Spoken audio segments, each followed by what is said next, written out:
There's a small, quiet town in Oklahoma, the kind of place where everyone knows everyone, where the nights once carried only the sound of crickets and the hum of porch lights.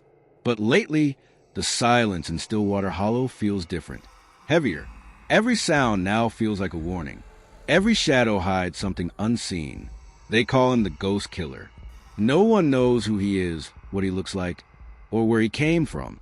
But everyone in town knows what he left behind: fear, confusion, and a thin layer of strange, white dust that glows faintly under light. 6 murders. No suspects. No arrests. No trace of the killer's existence, except whispers that grow louder each night. It started one freezing January evening. Agnes Miller, a retired schoolteacher, was found dead in her kitchen, eyes wide open, clutching her chest. The coroner ruled it a heart attack, but when police entered, they found her door unlocked and the phrase, "You don't see me yet," faintly scrawled in dust across her kitchen wall. Every window was locked from the inside. No sign of entry. Weeks later, Tom Reynolds, a local farmer, was found in his barn, throat cut cleanly with surgical precision. No footprints in the dirt. No weapon. Just the same white dust scattered near his boots. The sheriff called it a coincidence. But the people of Stillwater Hollow began to realize something horrifying. These deaths were connected. Over the next few months, 4 more people died, each under bizarrely similar conditions. A waitress, a mechanic, a teenage boy, and a pastor. None of them related, yet all with that strange dust found nearby. Security cameras malfunctioned on the nights of the killings. Pets refused to go outside. And a few witnesses swore they saw a figure moving silently along the tree line. Tall, wearing white, face hidden behind something like a mask.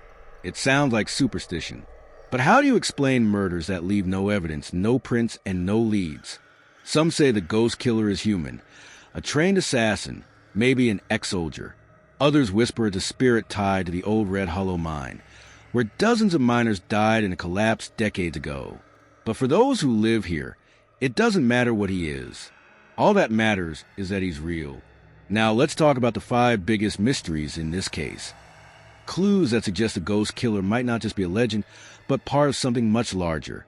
First, the forensic impossibility.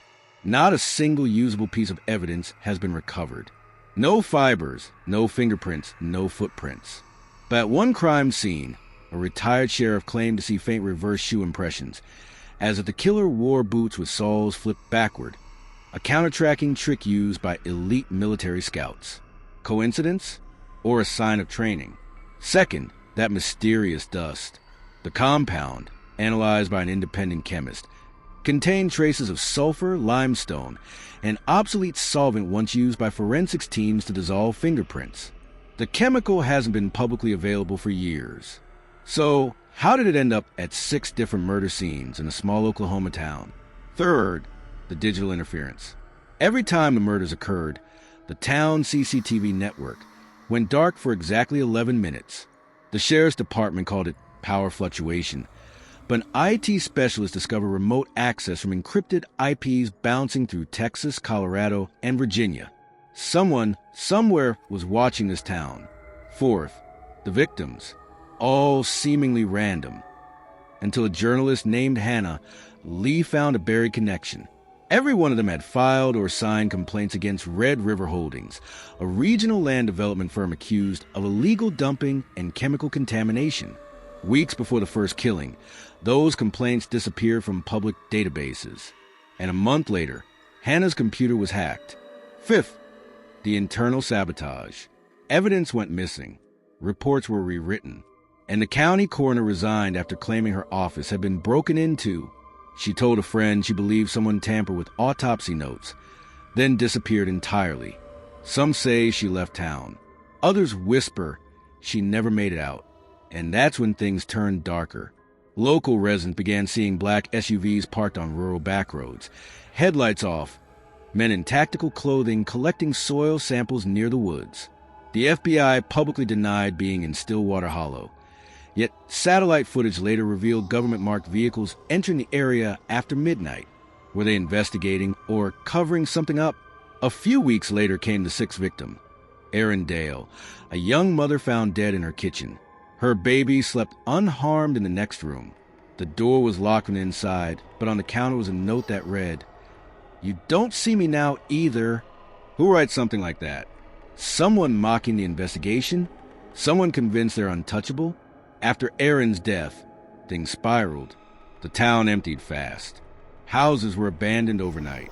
Locals claim they hear whispering outside their windows, the sound of heavy boots in the dark, and the faint smell of sulfur drifting through the air before dawn. And then, something truly chilling surfaced. A deputy leaked information suggesting the white residue matched compounds used in classified military testing at a decommissioned site outside town, a facility erased from official records decades ago.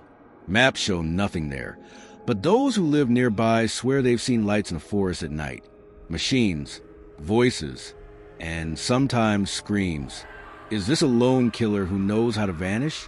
A team cleaning up evidence for something deeper? Or a program that never really ended? Even seasoned investigators are spooked. Some say this case feels orchestrated, like every move, every death was designed to send a message. But to whom? Fear has gripped Stillwater Hollow. Churches hold nightly vigils. Locals form patrols. Everyone's waiting for the next attack, wondering who will be next and why the FBI remains silent. And maybe that's the most chilling part of all, the silence. Because killers can hide, but silence is a choice. If you were in this town, what would you do? Would you pack up and run, or stay and fight for the truth? The ghost killer has become more than a murderer. He's a shadow that owns the night, a myth that feels too real, and a question no one wants to answer. Who is he really? A man? A weapon? Or a ghost created by something bigger than all of us?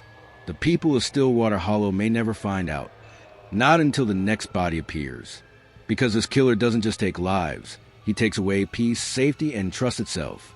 And somewhere out there, right now, he's probably watching.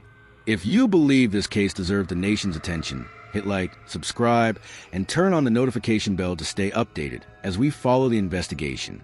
Leave your theories in the comments. Lone killer, cover-up, or experiment gone wrong. And don't forget to check our channel for more unresolved true crime stories. Mysteries that hide in plain sight and killers who vanish like ghosts. Soft echoing footsteps fade into silence and a whisper follows. You don't see me yet,